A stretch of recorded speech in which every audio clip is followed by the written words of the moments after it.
Assalamualaikum warahmatullahi wabarakatuh.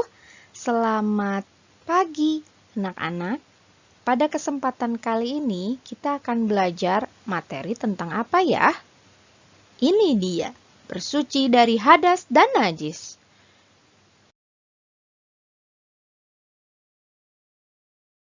Kita amati gambar dulu yuk. Yuk, amati gambar berikut. Pertama, kira-kira ini gambar apa ya? Coba, ada yang bisa tebak? Yang kedua, kira-kira ini gambar apa juga ya? Yang ketiga, gambar apa kira-kira?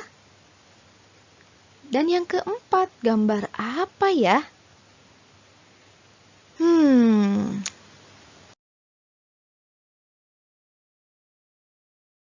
Saatnya diskusi. Apa yang harus kita diskusikan? Ini dia. Coba kalian diskusikan. Yang pertama, keempat gambar tersebut merupakan gambar kegiatan apa? Yang kedua, bagaimana kaitannya dengan materi bersuci dari hadas dan najis? Oke, sudah ya? Diskusikan ya. Sekarang kita lanjutkan. Pernahkah kalian mendengar kata toharoh? Dalam fikih Islam, toharoh berasal dari bentuk masdar, yakni kata tohuro yang artinya suci atau bersih.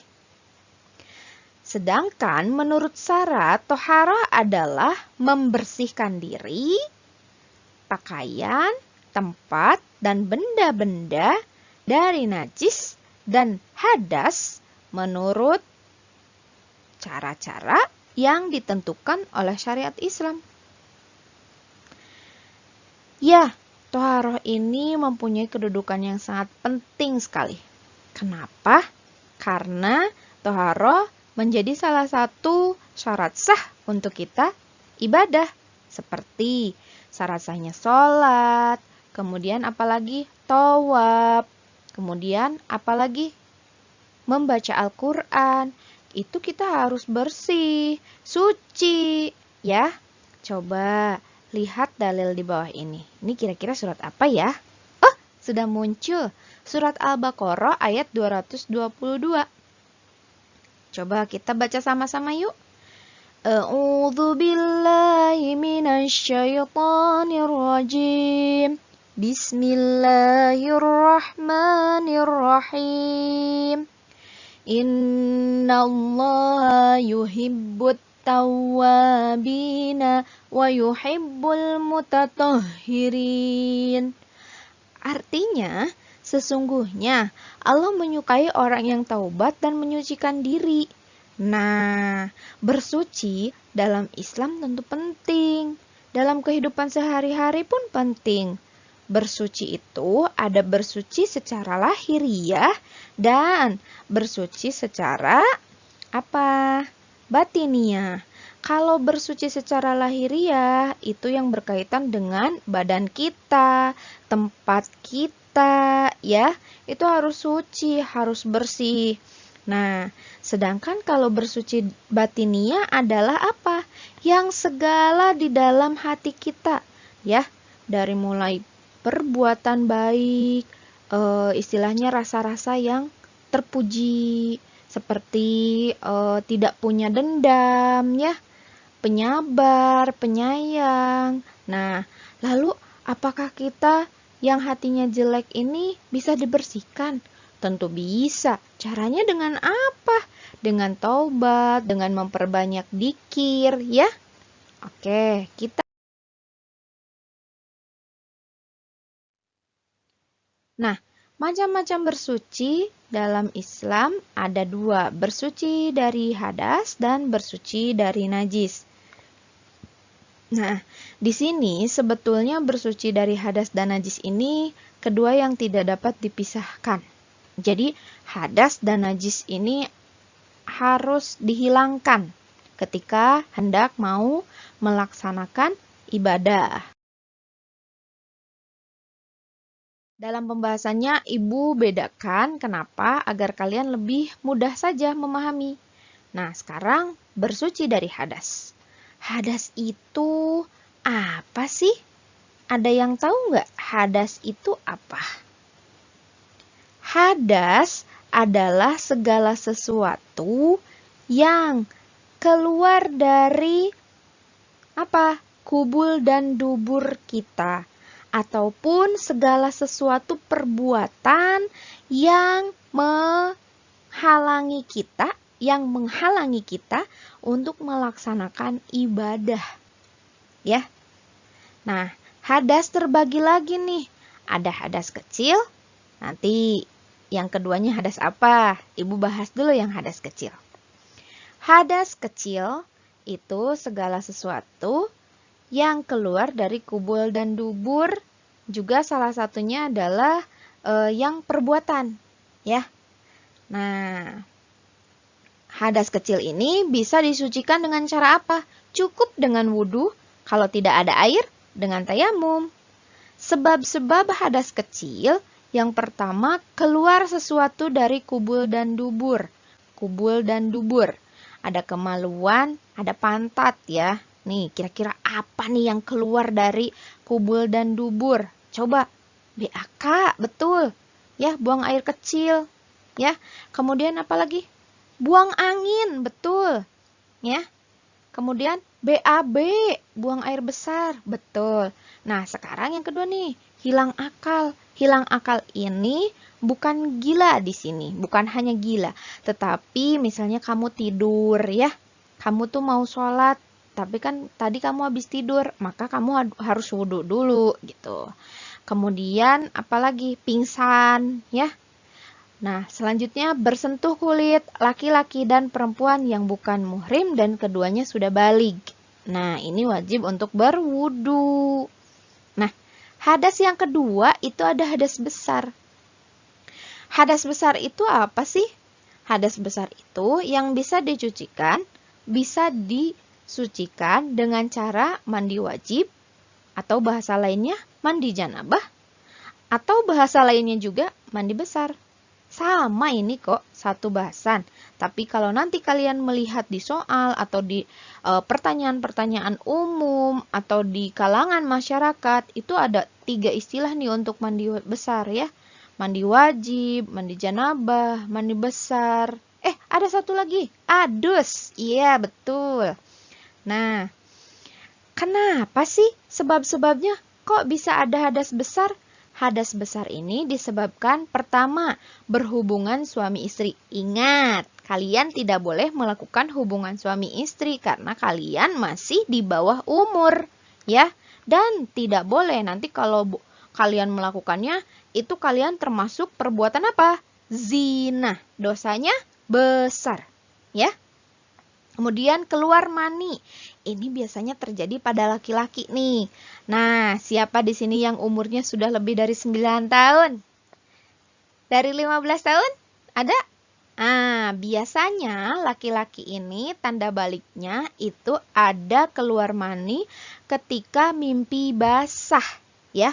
Nah, setelah itu kamu harus dong mandi besar dulu, mandi wajib dulu, ya. Nah, kemudian yang ketiga adalah meninggal. Ketika seseorang meninggal kan ada tuh ya, memandikan jenazah. Nah, meninggal dunia ya, harus dimandikan dulu. Kemudian ada haid. Nah, di sini siapa nih perempuan yang pernah haid, yang sudah haid? Iya, kalau sudah haid, misalnya nih, darahnya sudah berhenti, tidak keluar lagi sampai ke yang coklat-coklatnya itu sudah bersih, maka kalian wajib banget untuk mandi wajib, untuk mandi janabah, untuk mandi besar. Istilahnya lain, untuk adus, ya. Jangan ditunda-tunda, mentang-mentang bisa ya, kita nanti aja mandinya biar nggak sholat lagi. Nah, itu sudah termasuk ke dalam dosa besar, ya. Selanjutnya itu ada nifas. Nifas ini keluarnya darah ketika apa? melahirkan, setelah melahirkan, dan ini wajib hukumnya ya untuk mandi besar ya.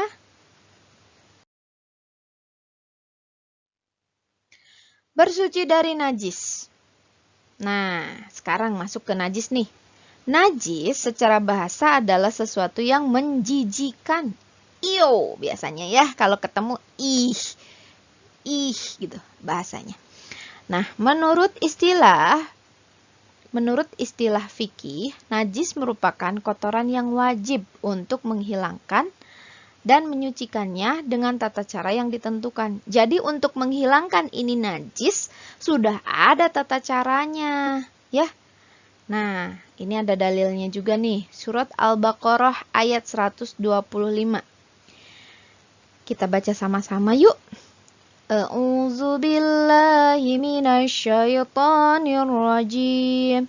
Bismillahirrahmanirrahim. Antahhira baitiya lit-taifina wal-'akifina war-rukka'is sujud. Artinya, bersihkanlah rumahku untuk orang-orang yang tawaf, yang itikaf, yang ruku, dan orang yang sujud.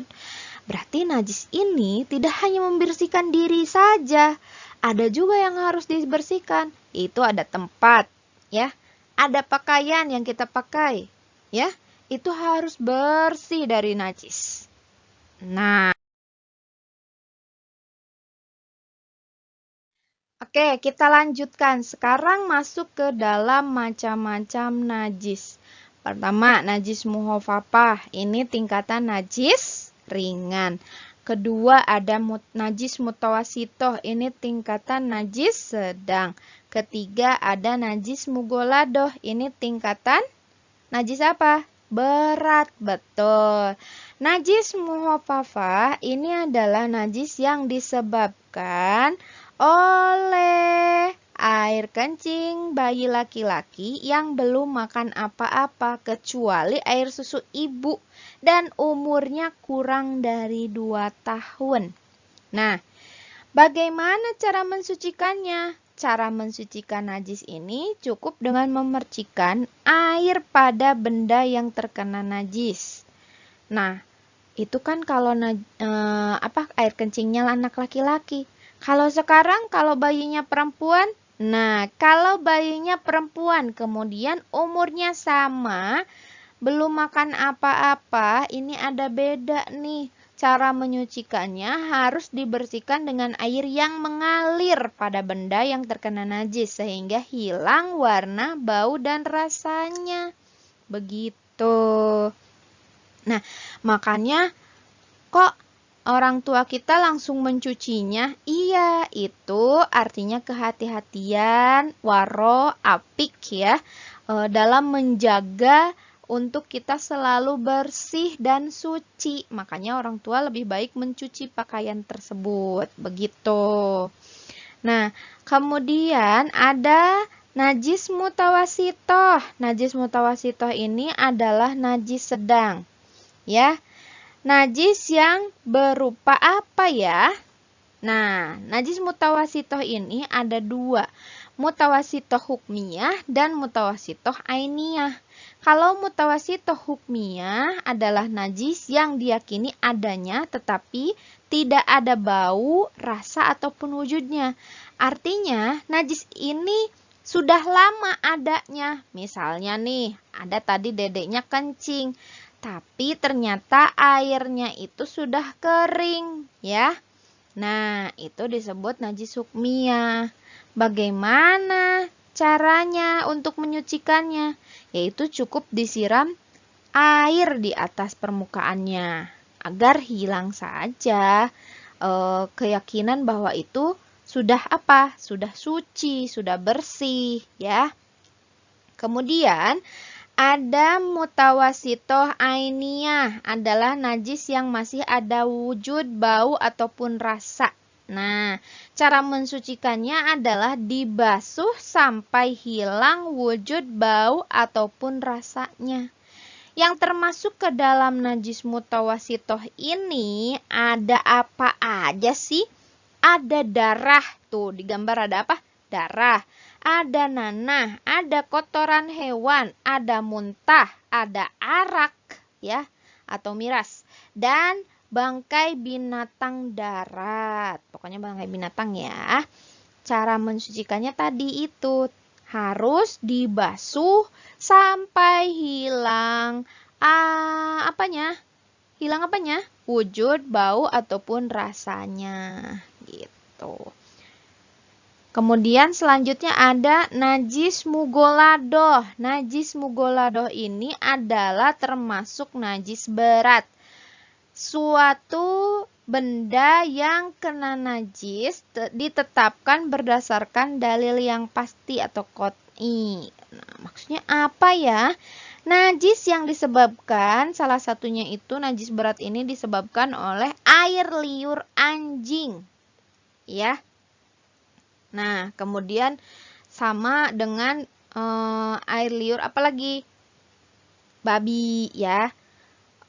Bersentuhan dengan babinya ataupun anjingnya termasuk najis atau enggak ya, Bu? Nah, karena kehati-hatian banyak orang, maka itu mereka melaksanakan tetap bersuci lagi ya. Tetapi yang disebut najis mughaladohnya ini adalah air liurnya. Ya. Kalau misalnya bentuk anjingnya sama babinya disebut haram, itu di bagian apa ya, Bu? Di bagian dimakannya.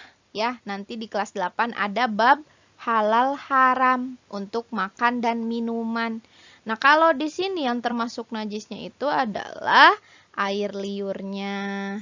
Ya, gimana sih caranya untuk membersihkannya? Disiram dengan air sebanyak 7 kali. Dan salah satu dari 7 kali itu harus disertai atau diselingi dengan tanah. Ya. Tidak nambah jadi 8, tetapi diselingi. Gitu ya. Dengan apa? Membersihkan dengan tanah. Gitu. Sampai di sini dulu penjelasan tentang macam-macam najis.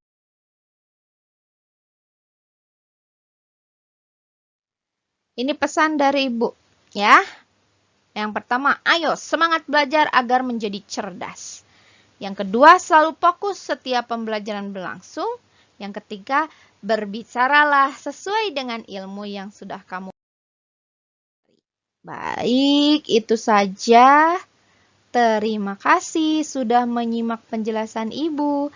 Akhir kata, Assalamualaikum warahmatullahi wabarakatuh.